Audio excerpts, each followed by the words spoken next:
नमस्कार, व्योम टीवी के इस राजनीतिक विश्लेषण में एक बार फिर से मैं आपका श्रीमान स्वागत करता हूं। चलिए इससे पहले इस एपिसोड को स्टार्ट करें। इस रंग बदलती दुनिया में क्या तेरा है क्या मेरा है, देख भाई देख। कहने का मतलब है राजनीतिक अपना रंग तो जरूर बदलती है।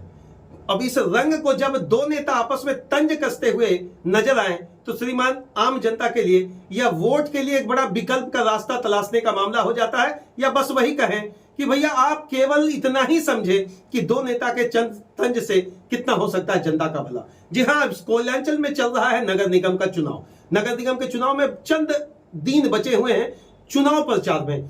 ऐसे में जो भाजपा के प्रत्याशी हैं संजीव कुमार अग्रवाल वर्सेस दूसरी तरफ से हैं संजीव सिंह जी। झरिया का वह नाम, युवाओं के दिल का वह धड़कन जो लंबे समय से न केवल धड़क रहा है, अब भीड़ और वाइब्रेट करने वाली पॉलिटिक्स में तो भैया मुझे सफल नजर आ रहे हैं।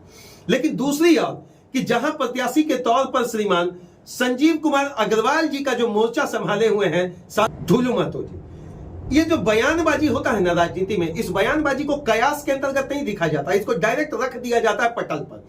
जब एक तरफ से यह बात रखी जा रही है, ढुलू महतो जी ने सीधा स्पष्ट कहा, ये जो बड़ा बड़ा दरवाजा है ना, ये अभी इसलिए खुला हुआ है, चुनाव है, नहीं तो छोटा वाला दरवाजा से पहले देख लिया जाएगा कि कौन अंदर आएगा और कौन जाएगा। इस तरह के तमाम ऐसे जो तंज कसने की बातें हैं, जो बात वो मतलब मीठे स्वर में ही रख रहे।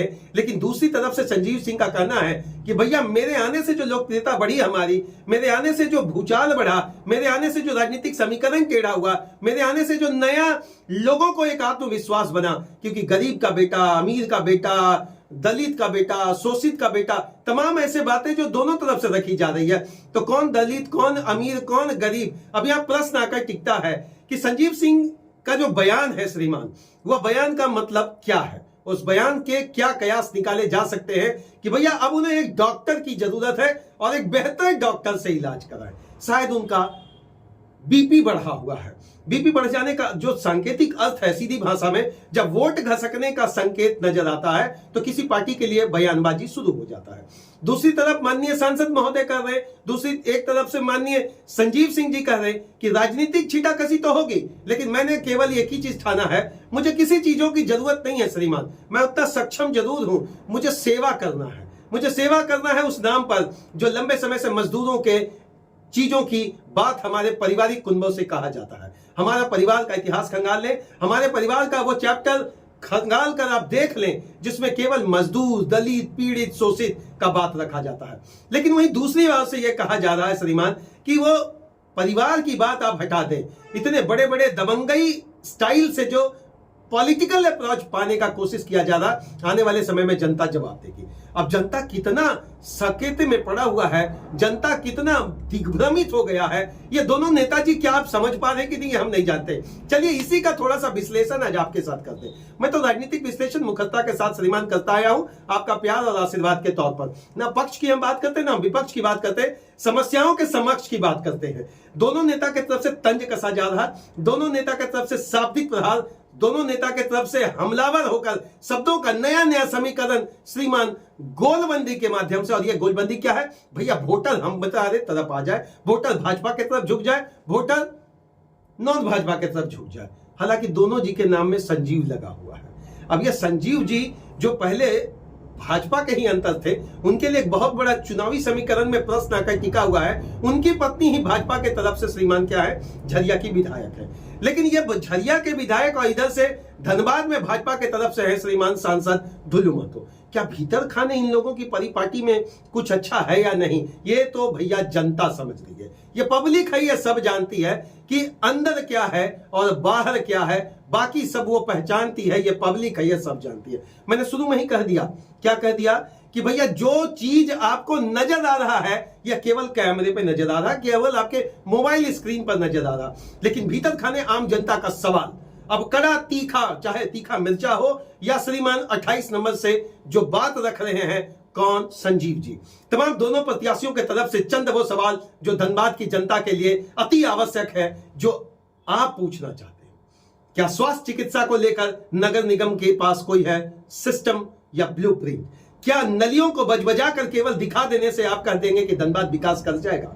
क्या आप कह देंगे कि फ्लाईओवर के महज बातों के सहारे आप धनबाद का विकास का तंज कस के आम जनता से वोट ले लेंगे? क्या आप ये कह देंगे कि धनबाद से बैंक का अगर सेंट जोनल वाटर चला गया, धनबाद से एम्स चला गया, धनबाद से एयरपोर्ट चला गया, ये तमाम चीजें राजनीतिक घेराबंदी के लिए तो समझ में आती है, लेकिन भैया वो 585 करोड़ वाला बात कोई क्यों नहीं करता? वो 585 करोड़ वाली बात पर हमलावर होकर एक तरफ से बात चंद्रशेखर जी कह रहे हैं 45,000 स्ट्रीट लाइट हमने लगाया, 32,000 शहरी गांव और 258 ग्रामीण गांव का विकास का जो पायलट प्रोजेक्ट था, आज पानी जो हमने लाया, आज डीएमएफटी के कानून को हमने बदला। ये चंद्रशेखर अग्रवाल जी का भीतर खाने जो शब्द है वो ऊपर अब आ गया, लेकिन यह चुनाव के वक्त क्यों आया? ये चुनाव के वक्त तमाम ऐसे प्रतिनिधि और जो प्रत्याशी हैं जो एक दूसरे का समर्थन में उतरे हैं या एक दूसरे की बात लगाकर कयास की बात पे नहीं है, बस 23 तारीख का जो वोट का ताकत है उसको अपने आप झुकाना चाहते हैं। तो धनबाद का विकास कैसे होगा?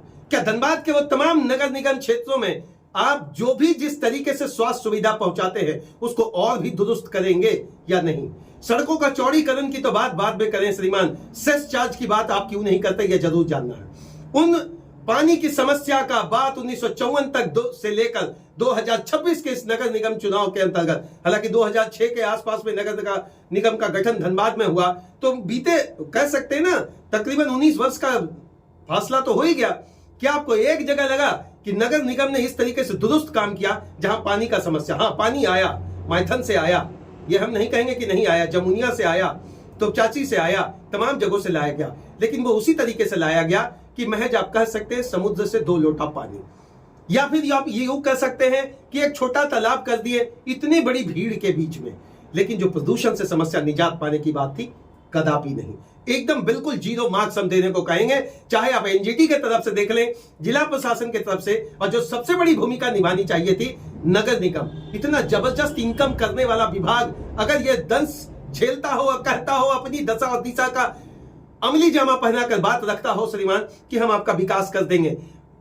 आज बीसीसीएल जैसी बड़ी कंपनियों पर करोड़ों रुपया उधार है। अगर आपके क्षेत्र में बैंक चल रहा है, स्कूल चल रहा है, कॉलेज चल रहा है, हॉस्पिटल चल रहा है, तमाम जगहों से उन्हें सेस चार्ज मिलता है, अनेक तरह का शुल्क उनको मिलता है। ऐसे सफाई का नाम की गाड़ी वाला आया, देखो कचरा निकाल, तो वोटर वाला आया, उसको कचरा निकाल, यही कह दीजिए ना भैया। Voter supporter, voter supporter, voter supporter के सहारे आप नैया तो पार कर देते हैं। धनबाद का वास्तविक इलाज करेगा तो कौन करेगा? क्या धनबाद में कैंसर का इलाज का कोई समुचित व्यवस्था नहीं हो सकता? क्या धनबाद में वो तमाम हॉस्पिटल जो प्राइवेट के तरीके से भैया छीटा कसी करते हैं, एक पप्पू जी ने आवाज उठाया था, जी हाँ श्रीमान, बिहार के सांसद साहब, तो उन पर बड़ा किस तरीके से घेराबंदी की गई आपसे कोई छुपा हुआ नहीं है। क्या एक नया प्रोटोकॉल या नियम केंद्र से नहीं बन सकता?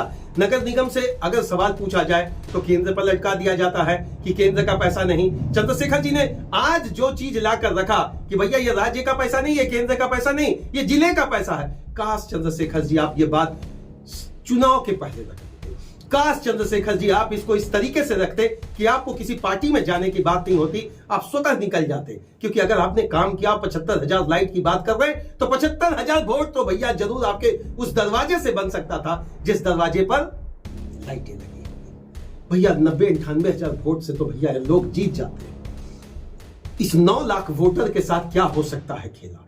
क्या इस 9 लाख वोटर का भविष्य चुनावी एजेंडा और घोषणा के बीच में ही रेंगता रहेगा, या फिर वही बात, मुझे तो अपनों ने लूटा, गैरों में कहां दम था? फिर आज हम नहीं कहेंगे। चलिए बहरहाल जो कुछ भी हो, लेकिन इस छीटाकसी का जो दौर जारी है, ढुलू मतो वर्सेस संजीव सिंह, ये भैया अब भाजपा वर्सेस संजीव सिंह नहीं दिख रहा है, अब ये ढुलू मतो वर्सेस संजीव सिंह दिखना है। आने वाले 2-3 दिनों में भैया और भी तंज भरा और भी इस तरह से आपके पास वाक्य जरूर पहुंचेगा, जिसमें राजनीतिक शिकार, राजनीतिक बात, राजनीतिक महत्वाकांक्षा, राजनीतिक प्रकाष्ठा, राजनीतिक मुद्दा हो सकता है गौन हो जाए, बल्कि निजी मुद्दों पर हमला ज्यादा होगा। बहुत बहुत धन्यवाद। झारखंडी जोहार। आने वाले समय में कोयलांचल की दशा और दिशा बदलने के लिए जिन चीजों को आप देखना, सुनना, समझना और अपने क्षेत्र का वर्गीकरण, विश्लेषण चाहते हैं तो जरूर कमेंट बॉक्स में बताएं।